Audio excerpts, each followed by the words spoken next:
There you are. Volume 34 of the Antiquities of Rome by Pirro Ligorio. There were once hundreds of these. There's only a few of them left now. This one's kept in Pirro's hometown of Naples. Pirro is not much known today. In fact, he's best known for mucking around with Michelangelo's designs and getting the sack. He really didn't like Michelangelo. Michelangelo wasn't a scholar. Pirro Ligorio was. And he was a new and different sort of scholar. Older people really had just looked at the books and conjured up the past from that. They'd ended up with a past which was full of dragons and alchemists as well as wise men, but a very distant thing. But Pirro saw the past as a great machine that had sort of distracted and strewn its bits across the landscape, and he studied the bits and put them together with the ancient texts. So, here's a book then that describes all the monuments of Rome, written by hand. These were never printed, that's why they're so precious. Most of these monuments have gone today. Look, here's a section on the king of the gods. Altar, coin, drainpipes, statues. Slowly, Pirro's putting together the ancient world, putting it back with the texts. See, earlier on, in Bomarzo, the ancient world had been sort of a place of fairies and dragons and alchemists. But here, Pirro's really starting to get down to it. He sees the past's world as a machine. And in this machine, the Seven Wonders plays a very special role. Just look what he has to say about some of his gods. Here's the goddess Artemis, for example, whose greatest temple was at Ephesus, as Pirro well knew. Pirro knew almost as much about Artemis as we do today. This is his beautiful drawing of her. He saw her really as the mother of the universe, a bit like the Virgin Mary, really. He saw her, as he saw that ancient universe, as an age in which all of humankind was symbolized and portrayed in the most amazing way. It opened up the past as it had never been done before.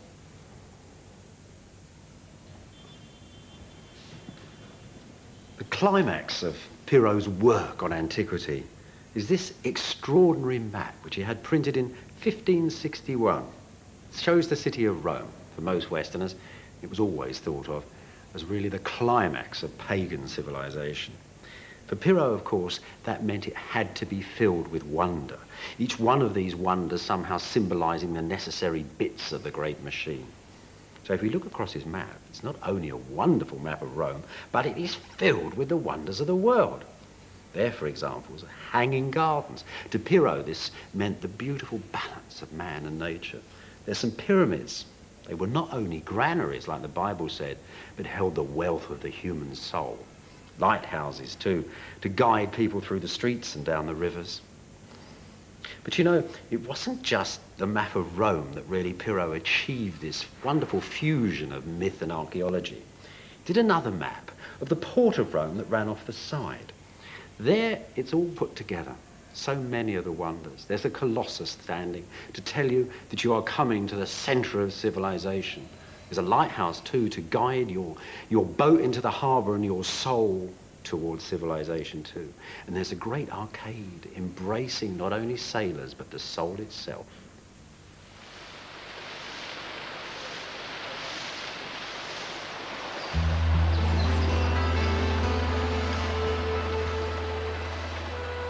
Pirro Ligorio actually got to build a model of his Rome and all its wonders, too, here in the magical gardens of Cardinal d'Este at Tivoli outside Rome.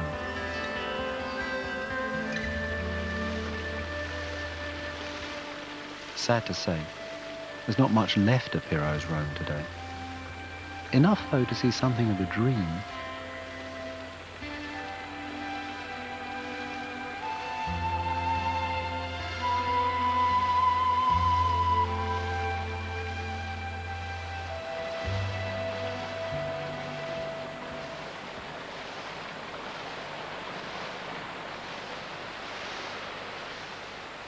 For 400 years, Tivoli has been one of the West's most influential gardens.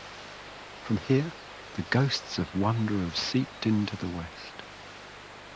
When it was new, before the great trees grew up, Pirro's design was overwhelming. It began with the biblical deluge, a single massive waterfall running down the hill greater even than Babylon's great hanging gardens.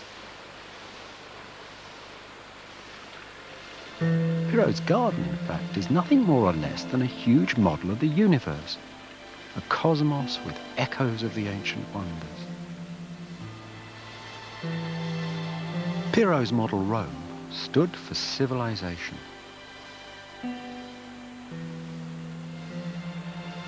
Neptune's fountain symbolized the sea. Another was designed as Artemis' temple at Ephesus, one of the ancient wonders of the world.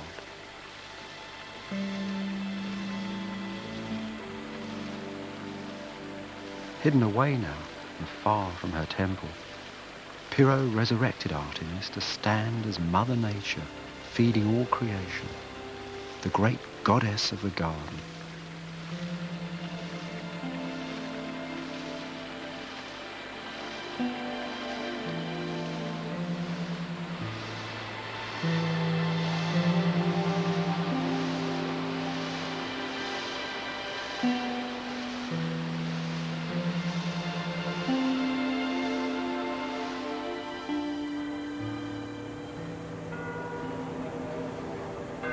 Was all of this an inspiration for the squares of Rome, or was Pirro simply ahead of his time? At St. Peter's, Bernini's great arcade seemed to echo Pirro's famous drawing of the ancient port of Rome.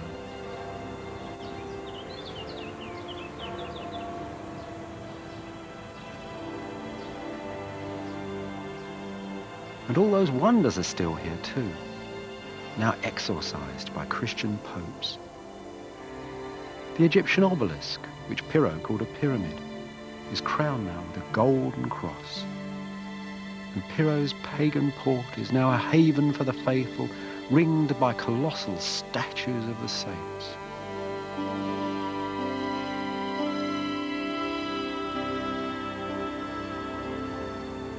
And the Pharos lighthouse? Well, that's St. Peter's. The lantern on the church, sending out the light of faith into the darkness of the world.